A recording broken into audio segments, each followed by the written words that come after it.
bantuan di pemukiman Pasmara Kaujon, air setinggi 10 meter. Ada satu rumah di belakang terendam, masih ada orangnya di dalam, butuh bantuan perahu karet dan pelampung segera, mohon. Banjir masih merendam sejumlah wilayah di Kabupaten Pandeglang, Banten hingga Sabtu 20 Desember 2025 dan hingga saat ini belum ada tanda-tanda bahwa genangan akan segera surut. Di beberapa titik permukiman padat penduduk, genangan air tercatat berada pada kisaran 50 hingga 100 cm. Tinggi air tersebut cukup untuk menenggelamkan teras rumah, menutup akses jalan lingkungan, bahkan memasuki ruang keluarga di pemukiman yang posisinya berada pada dataran rendah. Warga yang masih bertahan di rumah terpaksa mengangkat perabotan ke tempat yang lebih tinggi, sementara sebagian lainnya mulai mengemas pakaian, dokumen penting, dan barang-barang yang masih dapat diselamatkan. Aliran listrik di beberapa titik dilaporkan dipadamkan sebagai langkah antisipasi untuk menghindari risiko korsleting dan kejadian yang membahayakan keselamatan.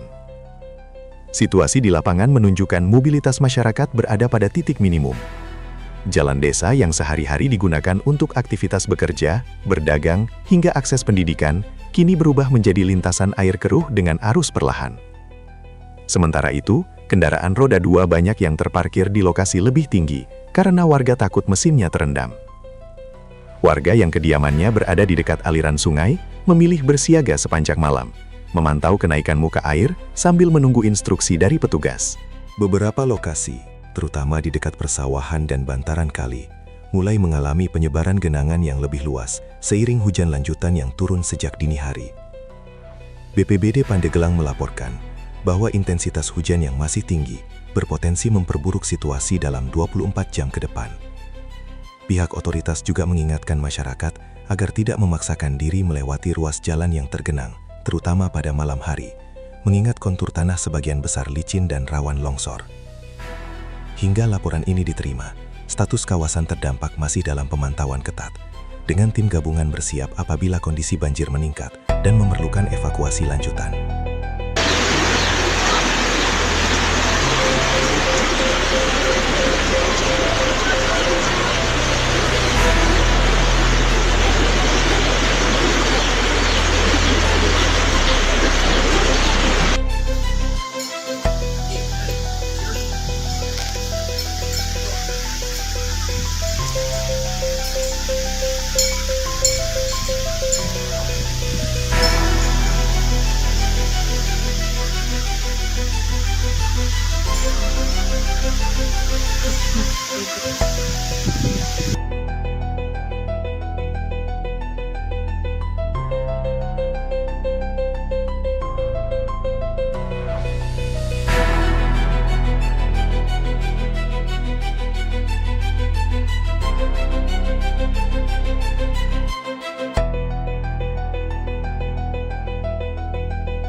Genangan banjir di Pandeglang tidak hanya membatasi ruang gerak warga, tetapi juga melumpuhkan hampir seluruh aktivitas sosial dan ekonomi di wilayah terdampak. Rumah-rumah yang terendam membuat banyak keluarga kehilangan ruang tinggal layak. Ruang tamu, kamar tidur, hingga dapur kini dikuasai air bercampur lumpur. Sejumlah perabot seperti lemari, kasur, dan perlengkapan elektronik terancam rusak akibat terendam semalaman.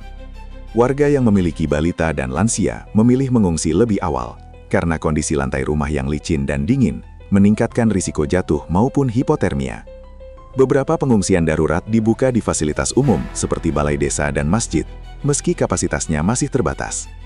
Di lokasi ini, warga tidur beralaskan tikar tipis dan menunggu bantuan logistik dari pemerintah daerah. Di sektor ekonomi, dampak banjir terasa pada hilangnya penghasilan harian. Pedagang kecil yang biasanya berjualan di depan rumah harus menghentikan aktivitas karena lokasi dagang tergenang. Pekerja sektor informal seperti buruh tani dan tukang bangunan terpaksa libur karena tidak mungkin menembus genangan air menuju lokasi kerja. Anak sekolah pun tidak dapat beraktivitas seperti biasa. Sebagian sekolah memilih meliburkan siswa sembari menunggu perkembangan situasi. Proses penyelamatan dan evakuasi dilakukan petugas gabungan dari BPBD, TNI Polri, dan relawan masyarakat. Mereka menggunakan perahu karet dan kendaraan operasional untuk menjemput warga yang terperangkap di dalam rumah. Prioritas utama diberikan pada mereka yang tinggal di titik terdalam dan yang memiliki kondisi medis. Di beberapa lokasi, relawan juga membantu mengevakuasi hewan ternak agar tidak hanyut terbawa arus. Kondisi ini diperparah dengan terbatasnya suplai air bersih. Sumur yang terendam tidak dapat digunakan, sementara sebagian warga terpaksa membeli air kemasan dengan harga yang ikut meningkat. Situasi darurat ini memaksa pemerintah daerah mempercepat distribusi bantuan sembako, selimut, dan layanan kesehatan. Hingga saat ini, warga berharap penurunan debit air segera terjadi agar aktivitas dapat kembali normal.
Banjir yang melanda wilayah Pandeglang dipicu oleh curah hujan dengan intensitas tinggi yang turun secara terus-menerus selama beberapa hari terakhir. Hujan deras tersebut tidak hanya mengguyur pada malam hari, namun terjadi secara berkala sejak dini hari hingga menjelang sore. Kondisi ini membuat tanah jenuh air, sehingga tidak mampu lagi menyerap limpasan dari kawasan perbukitan maupun persawahan. Sejumlah sungai yang membelah permukiman warga dilaporkan mengalami kenaikan debit air secara cepat, terutama saat hujan turun bersamaan dengan pasang air di daerah pesisir. Aliran sungai yang biasanya tenang berubah menjadi deras dan membawa material lumpur, ranting, hingga sampah rumah tangga. Situasi ini mempercepat luapan air ke badan jalan dan masuk ke rumah warga. Fenomena cuaca ekstrim ini diperkuat laporan dari otoritas meteorologi yang mencatat adanya anomali cuaca lokal, termasuk pembentukan awan hujan yang sangat tebal di sekitar wilayah Pandeglang dan Kabupaten Serang. Pola angin yang tidak stabil membuat hujan sering terjebak di satu titik dalam durasi panjang, sehingga genangan cepat terbentuk di kawasan dataran rendah dan cekungan. BPBD Pandeglang menyebut bahwa banjir kali ini merupakan rangkaian dari musim hujan yang puncaknya diperkirakan masih berlangsung beberapa minggu ke depan.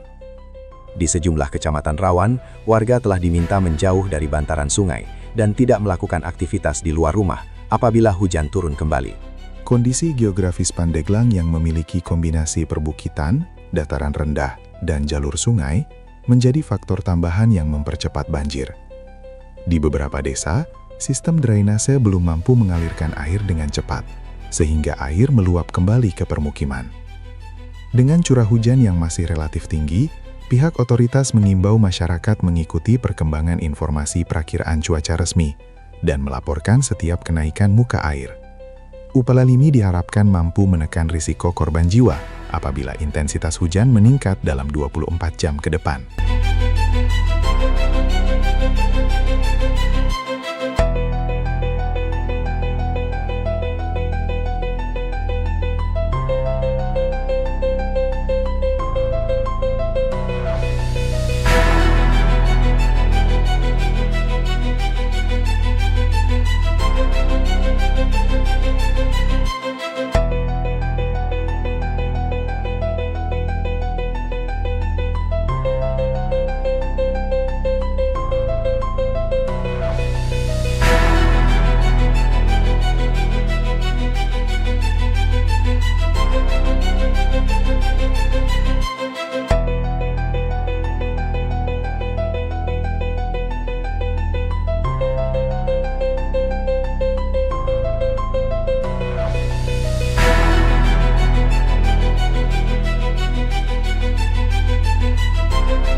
Data sementara yang dihimpun oleh Badan Penanggulangan Bencana Daerah (BPBD) Pandeglang mencatat 747 kepala keluarga terdampak langsung banjir, dengan jumlah warga yang terdampak mencapai ribuan jiwa. Pendataan masih berlangsung secara bertahap, karena sebagian besar wilayah terhalang genangan dan sulit dijangkau petugas. Tim di lapangan terus bergerak dari satu titik ke titik lain untuk memastikan tidak ada warga yang terisolasi atau memerlukan bantuan medis mendesak. Laporan awal menyebut terdapat 7 kecamatan yang dilanda banjir, dengan tingkat genangan yang bervariasi, antara 50 hingga 100 cm. Di sebagian daerah, terutama yang berada di dekat aliran sungai dan wilayah cekungan, genangan mencapai ketinggian maksimum hingga menutup akses jalan utama. Akibatnya, armada kendaraan taktis dan perahu karet digunakan untuk evakuasi. Warga yang tinggal di rumah panggung atau rumah permanen 2 lantai sebagian memilih bertahan, namun tetap dalam pemantauan ketat. Di lokasi pengungsian, pihak pemerintah daerah mulai menyalurkan bantuan darurat berupa beras, makanan siap saji, selimut, serta perlengkapan bayi. Tenaga kesehatan disiagakan untuk mengantisipasi munculnya penyakit pasca banjir, seperti diare, infeksi kulit, hingga gangguan pernapasan akibat paparan udara lembab terlalu lama. Tim gabungan dari BPBD, TNI Polri, pemerintah desa, dan relawan berbagai komunitas turut membantu proses evakuasi serta pendistribusian logistik. Selain menyisir permukiman, relawan juga melakukan edukasi singkat kepada warga mengenai titik kumpul yang aman, pola evakuasi, dan pentingnya menjaga sanitasi. Sementara itu, pemerintah daerah menegaskan bahwa status darurat penanganan banjir masih terbuka, dan pendataan tahap kedua akan dilakukan setelah air mulai surut. Evaluasi ini diperlukan untuk menentukan langkah pemulihan, bantuan lanjutan, serta perbaikan infrastruktur dasar yang terendam. Warga diimbau tetap melapor apabila menemukan keluarga atau tetangga yang belum masuk dalam daftar penerima bantuan. Dengan kondisi cuaca yang belum stabil, aparat berharap koordinasi cepat dapat meminimalkan risiko korban jiwa maupun kerugian lebih besar.